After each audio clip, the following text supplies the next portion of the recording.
Parliament ఎన్నికల సందర్భంగా పార్టీలు అనేక హామీలు ఇస్తున్నాయి. మళ్ళీ ఓట్లు అడగడానికి ప్రజల ముందుకొస్తున్నాయి.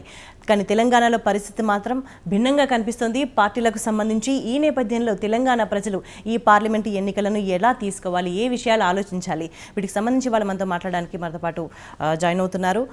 టీఆర్ఎస్ పార్టీ వ్యవస్థాపక సభ్యులు అండ్ ప్రణాళికా సంఘం మాజీ ఉపాధ్యక్షులు బోయినపల్లి వినోద్ కుమార్ గారు, కరీంనగర్ పార్లమెంట్ అభ్యర్థి. ఆయనతో మాట్లాడదాం. నమస్తే sir. B Vinod Kumar Karimnagar BRS MP అభ్యర్థి. 2001లో పార్టీ ఆవిర్భావం నుంచి నేటి వరకు పనిచేయడమే కాదు, అధిష్టానం ఆదేశాలు తూచా తప్పకుండా పాటిస్తూ వచ్చారు. హనుమకొండ, కరీంనగర్ పార్లమెంటు స్థానాల నుంచి ఎంపీగా ప్రాతినిధ్యం వహించిన వినోద్ కుమార్ లోక్సభలో సత్తా చాటారు. ముఖ్యంగా 2014 నుంచి 2019 వరకు కరీంనగర్ ఎంపీగా ఆయన చేసిన ప్రసంగాలు, సూచనలు నియోజకవర్గ అభివృద్ధి కోసం చేపట్టిన కార్యక్రమాలు స్ఫూర్తిదాయకంగా నిలిచాయి. అంతకుముందు ప్రత్యేక రాష్ట్ర సాధన కోసం అన్ని పార్టీలను ఒకే వేదికపైకి తేవడంలో ఆయనది కీలక పాత్ర. అప్పుడు తెలంగాణ విషయంలో కేంద్రం నిర్లక్ష్యం చూపితే నిరసనగా ఎంపీ పదవికి రాజీనామా చేసి తిరిగి గెలిచారు. కరీంనగర్ నియోజకవర్గ అభివృద్ధిపై వినోద్ కుమార్ చెరగని ముద్ర వేశారు. కొత్తపల్లి మనోహరాబాద్ రైల్వే లైన్ విషయంలో చూపిన చొరవ అంతా ఇంత కాదు. ప్రధానితో శంకుస్థాపన చేయించే వరకు ఆయన పట్టు వదలలేదు. అంతేకాదు 2019 ఎన్నికల్లో ఓడిపోయిన ఈ లైన్ గురించి ఎంతో మంది కేంద్ర మంత్రులకు లేఖలు రాస్తూ ఫాలో అప్ చేస్తూనే ఉన్నారు. మళ్లీ తాను గెలిస్తే నియోజకవర్గ అభివృద్ధి ధ్యేయంగా పనిచేస్తానంటున్నారు కరీంనగర్ బీఆర్ఎస్ ఎంపీ అభ్యర్థి బోయనపల్లి వినోద్ కుమార్. వినోద్ గారు, మీరు 10 ఏళ్ళు పార్లమెంటేరియన్గా చేసిన అనుభవం ఉంది. రాష్ట్రం రాకముందు ఎట్లా ఉంటుంది చూసిండ్రు, వచ్చిన తర్వాత కూడా చూసిండ్రు. అంటే ఇప్పుడు ఈ ఎన్నికలు ప్రత్యేకమైనవిగా చూస్తున్న సందర్భం కనిపిస్తుంది. ఎట్లా ప్రత్యేకమైనవి అంటారు? ఇప్పుడు పార్లమెంట్లో తెలంగాణ గొంతు చాలా అవసరం.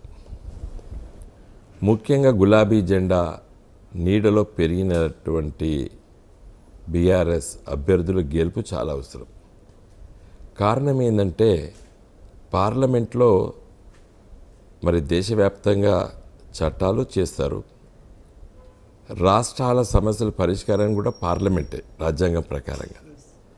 కాబట్టి 2 రాష్ట్రాల మధ్యలో సమస్యలు, లేతే ఒక రాష్ట్రంలో ఉన్నటువంటి తమ ఆర్థిక పరిస్థితుల్లో దృష్టిలో పెట్టుకొని కొన్ని చట్టాలు చేసినప్పుడు పార్లమెంట్లో తెలంగాణ ప్రజల సమస్యల పట్ల, తెలంగాణ రాష్ట్ర అభివృద్ధి పట్ల చిత్తశుద్ధి ఉన్నటువంటి పార్లమెంటేరియన్స్ పార్లమెంట్లో అవసరం. కాబట్టి తప్పనిసరిగా ఈసారి పార్లమెంట్లో బీఆర్ఎస్ అభ్యర్థుల గెలుపు తెలంగాణ ప్రజలకు అవసరం. అంటే తెలంగాణ రాష్ట్రం అంటే ఇతర రాష్ట్రాలతో పోలిస్తే తెలంగాణ రాష్ట్ర స్వభావం భిన్నమైంది. ఒక ఉద్యమ స్వరూపం ఉంది, ఆత్మగౌరవం కోసం రాష్ట్రాన్ని ఏర్పాటు చేసుకున్న పరిస్థితి. అంటే ఈ సందర్భంలో తెలంగాణ రాష్ట్ర ప్రజలు ఈ పార్లమెంట్ ఎన్నికలను ఎట్లా చూడాల్సిన అవసరం కనిపిస్తుంది? అంటే ఆత్మగౌరవం అనేది తెలంగాణ ప్రత్యేక రాష్ట్ర కోసము ఆలోచన చేసినప్పుడు ఆత్మగౌరవం గురించి మాట్లాడము, తెలంగాణ హక్కుల కోసం మాట్లాడము, తెలంగాణ సమస్యల పరిష్కారానికి విభిన్నమైనటువంటి దృక్పథంతో ఆ సమస్యను పరిష్కారం చేయాలని చెప్పి కూడా ఉద్యమ కాలంలో కూడా మేమందరం కూడా మాట్లాడాం. కేసీఆర్ గారి నాయకత్వంలో మేమందరం కూడా మాట్లాడాం. అయితే ఇప్పుడు రాష్ట్రం ఏర్పడ్డది. రాష్ట్రం ఏర్పడ్డ తర్వాత సమస్యలు నీబరింగ్ స్టేట్స్ అంటే మన చుట్టుపక్కల రాష్ట్రాలతో ఉంటాయి. అవి ఏమైనా ల్యాండ్ డిస్ప్యూట్స్ లాంటివి కావు, అంటే బార్డర్ డిస్ప్యూట్స్ లాంటివి కావు. విభిన్నమైనటువంటి సమస్యలు అప్పుడప్పుడు వస్తుంటాయి, వాటి పరిష్కారం అవుతుంటాయి, ప్రజలకు కూడా తెలియవు. నేను ఒక ఉదాహరణకి నీటి సమస్య గురించి చెప్తాను. ఇప్పుడు కృష్ణా నది పుట్టుక మహారాష్ట్రలో వెస్ట్రన్ ఘాట్స్లో, కృష్ణా నది గోదావరి నది కూడా అక్కడే పుడుతుంది. ఈ 2 నదులు అక్కడ పుట్టిన తర్వాత మహారాష్ట్ర నుండి కర్ణాటకకు వస్తుంది కృష్ణా నది. కర్ణాటక తర్వాత మహబూబ్ నగర్ జిల్లాలో తెలంగాణలో అడుగు పెడుతుంది. తెలంగాణలో ప్రవహిస్తూ కొంత కిలోమీటర్లు వచ్చిన తర్వాత కృష్ణా నదే బార్డర్, ఏది ఆంధ్రప్రదేశ్ రాష్ట్రానికి తెలంగాణ రాష్ట్రానికి. మళ్ళీ కృష్ణా నది కృష్ణా జిల్లాలో అడుగుపెట్టి ఆంధ్రప్రదేశ్లో సముద్ర పాలవుతుంది. గోదావరి నది మహారాష్ట్రలో ప్రవహిస్తూ కొన్ని ఉపనదులతో పాటు మరి అది వచ్చేసి మన తెలంగాణలో అడుగుపెట్టి బాసర దగ్గర తిరిగి ఆ గోదావరి నది మళ్ళీ ఆంధ్రప్రదేశ్లో గోదావరి జిల్లాలో అడుగుపెట్టి సముద్రం పాలవుతుంది. నీటి పంపకం అనేది పెద్ద సమస్య. బచావత్ ట్రిబ్యునల్ 1975లో వేశారు. కృష్ణా గోదావరి నదీ జలాలు పంపకాలు చేసినాయి. తదనంతరము కృష్ణా ట్రిబ్యునల్ మళ్ళీ ఇంకొకటి 2001లో 2002లో వేశారు. ఇప్పటికి 22 సంవత్సరాలు అయింది. ఇప్పటికీ అది పరిష్కారం కావడం లేదు. తెలంగాణ రాష్ట్రం ఏర్పడ్డ తర్వాత సుప్రీంకోర్టులో కేసు వేయవలసి వచ్చింది. చాలా పెద్ద సుదీర్ఘ చరిత్ర, నేను క్లుప్తంగా చెప్పుకుంటూ పోతున్నాను. సుప్రీంకోర్టులో కేసు వేసిన తర్వాత కేంద్ర ప్రభుత్వం మరి మీరు సుప్రీంకోర్టులో కేసు విరమింపజేసుకుంటేనే మీతో మాట్లాడతామని చెప్పేది. విరమింపజేసుకున్నాం. ఇప్పుడు మాట్లాడాం, వాళ్ళతో చర్చించినాం. అది ఇప్పటి వరకు ఒక కొలిక్కి రాలేదు. ఇంకా ఏం జరగబోతుంది కృష్ణా ట్రిబ్యునల్ తీర్పు అనేది ఒక సమస్య ఉంది. అది ఎట్లా పరిష్కరించుకోవాలి. మేమేం చెప్తున్నామంటే మహారాష్ట్ర, కర్ణాటక, తెలంగాణ, ఆంధ్రప్రదేశ్, తెలంగాణ రాష్ట్రం ఏర్పడ్డది కాబట్టి మళ్ళీ పునర్విభజించండి, నీళ్లను పునర్పంపకం చేయండి అని చెప్తున్నాం. అది ససేమీర మేము ఒప్పుకోమని చెప్పి ప్రస్తుతం ఆంధ్రప్రదేశ్ రాష్ట్రం ఉంటుంది. ఇది చాలా పెద్ద సమస్యలు, కానీ ప్రజలకు అర్థం కావి. నీటి పంపకం ఏంది, నీళ్లు నదిలో పోతాయి కదా ఎట్లా అంటారు. మరి డ్యాములు కట్టేటప్పుడు పర్మిషన్లు ఇవ్వరు. కాబట్టి ఇవంతా మనము అన్నదమ్ముల పంపకాలు అయినప్పుడు ఎట్లయితే చిన్న మనస్పర్ధలు ఉంటాయో అట్లా రాష్ట్రాల మధ్య మనస్పర్ధలు ఉంటాయి. అంటే కానీ ఇదేదో నీటి వివాదం ఎప్పటికీ నీటి పంపకానికి సంబంధించి ఎప్పటి నుంచో కొనసాగుతుంది అని ఇగ్నోర్ చేయలేని పరిస్థితి ఇప్పుడు వచ్చింది అని అనుకుంటున్నారా మీరు? మరి అది ఎప్పటికి ఉంటుందమ్మా ఆ సమస్య అనేది. ఇప్పుడు నేను చెప్పాను కదా, కృష్ణా ట్రిబ్యునల్ చెప్పాను, గోదావరిది చెప్పాను. గోదావరి 1975లో తీర్పిచ్చారు బచావత్ గారు. ఇచ్చిన తర్వాత అప్పుడు సమైక్య ఆంధ్రప్రదేశ్లో ఉన్నప్పుడు ఆ నీళ్ళన్నీ మీకే, మిగులు జలాలన్నీ మీకే అన్నారు. మరి ఇప్పుడు 2 రాష్ట్రాలు ఏర్పడాయి. ఆంధ్రప్రదేశ్లో ఇప్పుడు 2 ఏర్పడ్డాయి, ఒకటి తెలంగాణ, ఒకటి ఆంధ్రప్రదేశ్.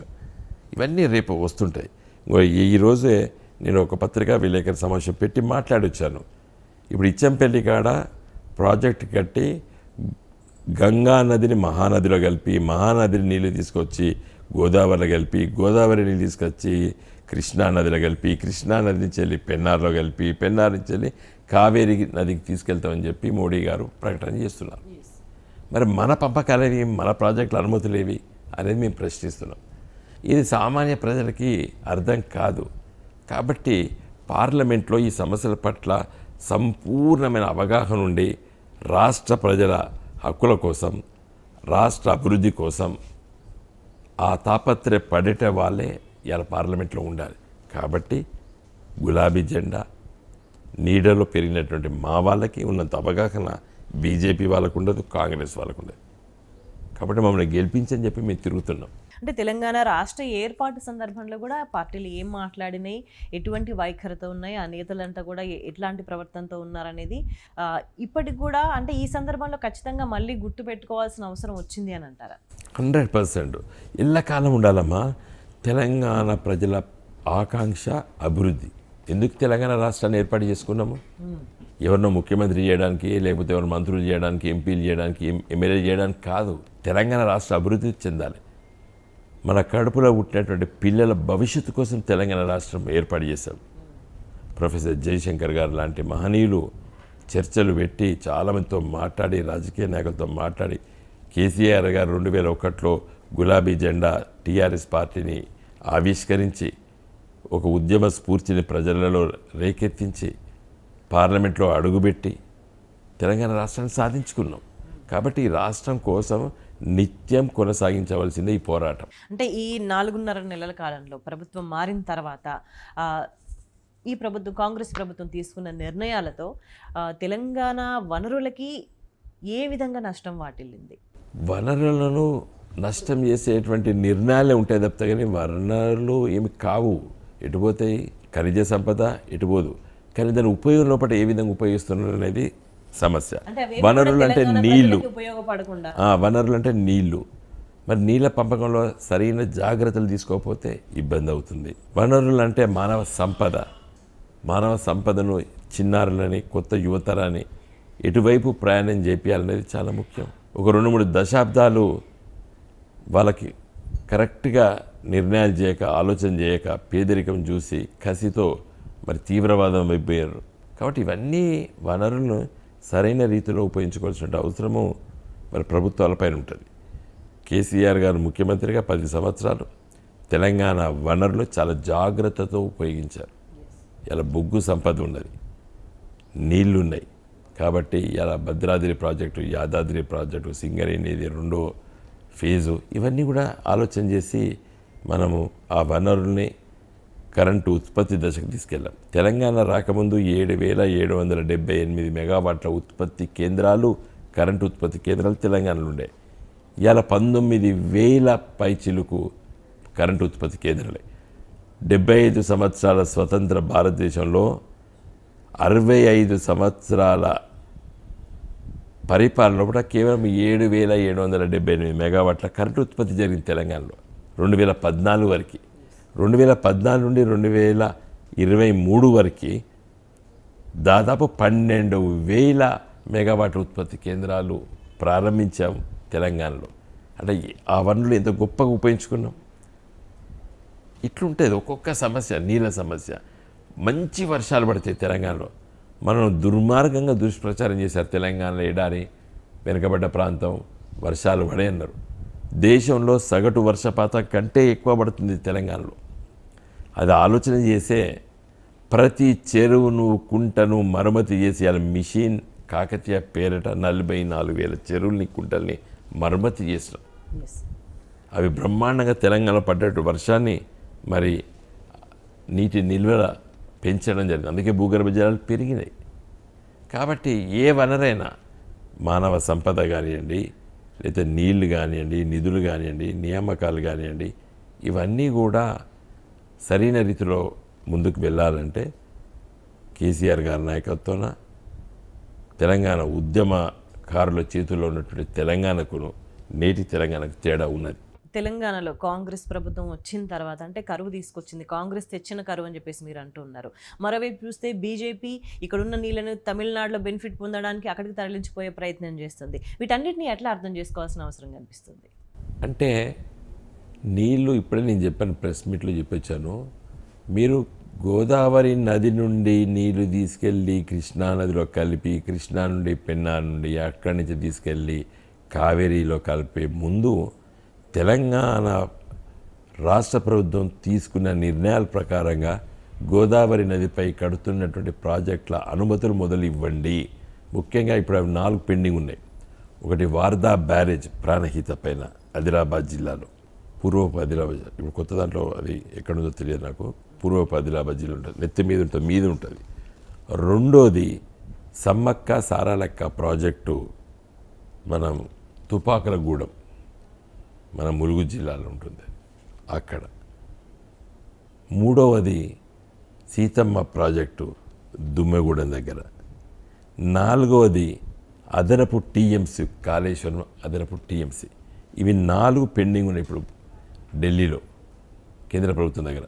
వాటి అనుమతులు మొదలు ఇవ్వండి, ఇచ్చి మీరు ఇచ్చంపల్లి గురించి మాట్లాడండి. అది మేము డిమాండ్ చేస్తున్నాం. అంటే కరీంనగర్ నియోజకవర్గానికి వస్తే పర్టికులర్గా ఇక్కడ పరిస్థితి చూస్తే కాంగ్రెస్కి ఇంకా అభ్యర్థి ఎవరో క్లారిటీ రాని పరిస్థితి కనిపిస్తుంది. మరోవైపు చూసుకుంటే బండి సంజయ్ ఉన్నారు. ఆయన ఏం చేసిండ్రు కరీంనగర్కి అని అంటే ప్రజలు ఏమంటున్నారు ఇప్పుడు?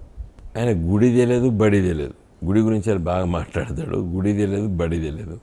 తర్వాత ఒక్క పని కూడా కరీంనగర్ పార్లమెంట్ నియోజకవర్గం లోపల మరి ఇన్ఫ్రాస్ట్రక్చర్ పైన కానీ, లేకపోతే విద్య పైన కానీ, దేనిపైన ఒక పని కూడా చేయలేదు అతను. ఇవాళ నేను జాతీయ మన రహదారుల గురించి వెళ్ళి నేను ఎంపీగా ఉన్నప్పుడు 2019 వరకు చాలా ప్రయత్నం చేశాం. 2 రోడ్లు పెద్ద ఎత్తున పనులు జరుగుతున్నాయి. మిగతా ఇవి వాటి ఇన్ ప్రిన్సిపల్ యాక్సెప్ట్ చేసిన గురించి దాన్ని పట్టించుకోలేదు. తర్వాత కరీంనగర్ నగరానికి స్మార్ట్ సిటీ 1000 కోట్లు పెట్టి కరీంనగర్ నగర అభివృద్ధి కోసం పనులు వేగవంతంగా జరిగినాయి. ప్రజలు కూడా అప్రిషియేట్ చేస్తున్నారు. మూడవది మరి అన్నిటికంటే అతి ముఖ్యమైన సమస్య, ఒక 75 సంవత్సరాల ప్రజల ఆకాంక్ష ఉండే కరీంనగర్ నుండి నేరుగా హైదరాబాద్కు రైల్వే లైను ఇలా వేగవంతంగా పనులు అవుతున్నాయి.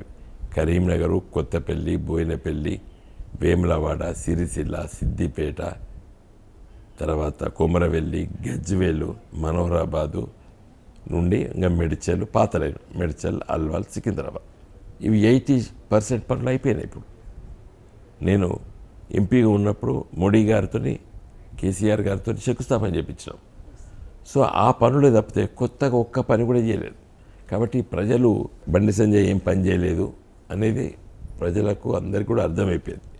అంటే ఒకవైపు ప్రధానమంత్రి చూస్తే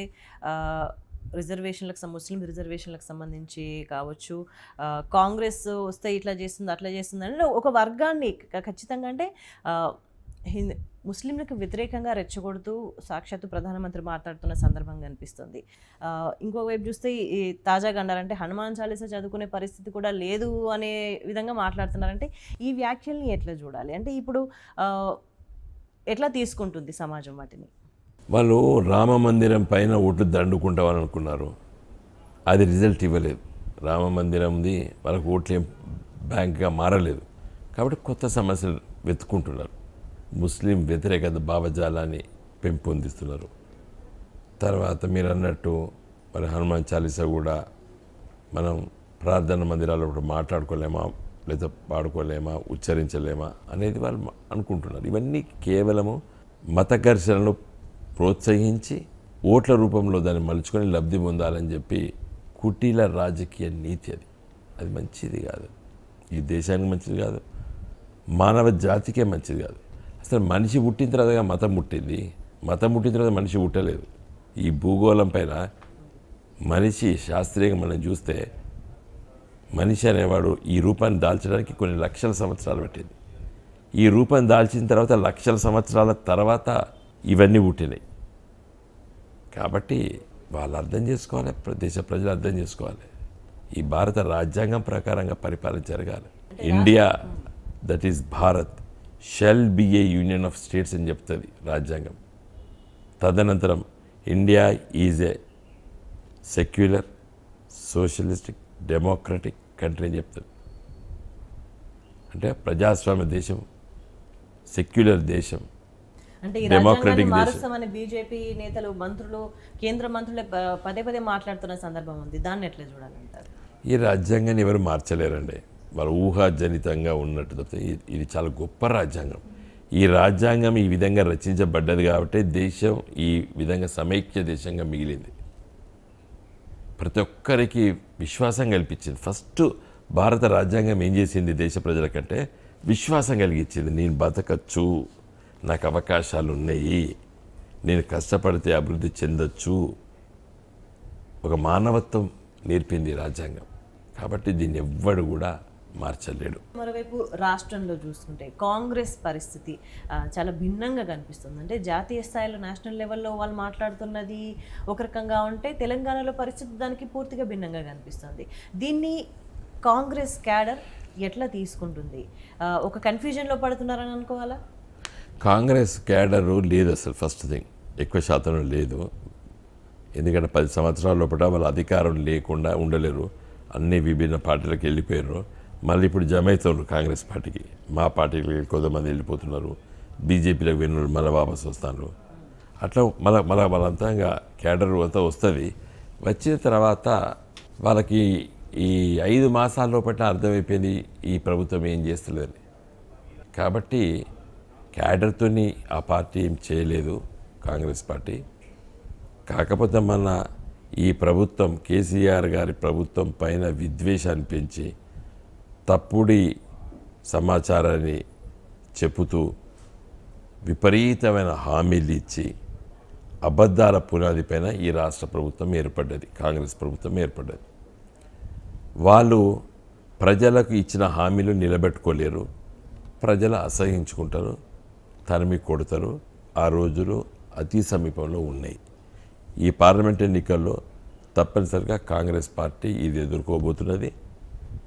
ప్రజలు సరైన నిర్ణయం చెప్తారు. కాబట్టి కాంగ్రెస్ పార్టీకి 5 సంవత్సరాల అధికారం అప్పచెప్పారు ప్రజలు. కాబట్టి ప్రజల సమస్యలు పరిష్కరించుకుంటూ రేవంత్ రెడ్డి గారు ముఖ్యంగా ఆ విధంగా మాట్లాడడం తగ్గించుకొని పరిపాలనపై దృష్టి పెట్టి, నీకు 5 సంవత్సరాల పరిపాలన అయితే అధికారం ఇచ్చింది కదా కాంగ్రెస్ పార్టీ, పిసిసి ప్రెసిడెంట్ నుండి నిన్ను లెజిస్లేచర్ పార్టీ నాయకుడిగా ఎన్నుకున్నది కాంగ్రెస్ పార్టీ, చెప్పింది నువ్వు అయినావు ముఖ్యమంత్రి, కాబట్టి దాన్ని కాపాడుకో. లేకపోతే కాంగ్రెస్ పార్టీ కల్చర్ ఏంటంటే 5 సంవత్సరాల్లో కూడా 3 ముఖ్యమంత్రులు మార్చేయవలసినటువంటి అవసరం ఉందని వాళ్ళు అనుకుంటారు. ఆల్ ఇండియా కాంగ్రెస్ కమిటీ ఏమనుకుంటుందంటే ఎవరికి 5 సంవత్సరాలు పెత్తనం ఇవ్వద్దు అనుకుంటుంది. ఒక రాజశేఖర రెడ్డి గారే దానికి మినహాయింపు. అంటే ఆల్రెడీ పార్లమెంట్ ఎన్నికల తర్వాత ముఖ్యమంత్రి మారొచ్చు అన్న ఊహాగానాలు కూడా అది వినిపిస్తున్నాయి. కొత్త కాదు తెలంగాణ ప్రజలకి, ఆంధ్రప్రదేశ్ ప్రజలకి. ఒకసారి అధికారం ఇస్తే వాళ్ళు మార్చేస్తూనే ఉంటారు. పోయినసారి 2004లో ఇచ్చారు రాజశేఖర రెడ్డి గారు, కిరణ్ కుమార్ రెడ్డి గారు, మధ్యలో రోషయ్య గారు. అంతకుముందు కాంగ్రెస్ పార్టీ 89లో ఇచ్చారు చెన్నారెడ్డి గారు, నెదురుమల్లి జనార్దన్ రెడ్డి గారు, తర్వాత ఇంకెవరు వచ్చారు, మళ్ళీ విజయభాస్కర్ రెడ్డి గారు. అంటే మళ్ళీ అటువంటి పరిస్థితి వచ్చే అవకాశం కనిపిస్తుందా తెలంగాణలో? రావచ్చు. కాంగ్రెస్ పార్టీ ఒకరికి 5 సంవత్సరాల అధికారంలో ఉండనియదు. తప్పనిసరిగా మార్పులు చేర్పులు జరుగుతుంటాయి, వాళ్ళ పార్టీకి internal issue. Thank you Vinod గారు, మీ విలువైన సమయాన్ని కేటాయించినందుకు. ఏదేమైనా సరే ఈసారి ఎన్నికల్లో తెలంగాణ ప్రజలు చాలా అప్రమత్తంగా ఉండాల్సిన అవసరం ఉంది అంటున్నారు వినోద్ కుమార్ గారు. అదేవిధంగా తన గెలుపుకు సంబంధించి ఆయన ధీమా వ్యక్తం చేస్తున్నారు. That's all for now. Stay tuned.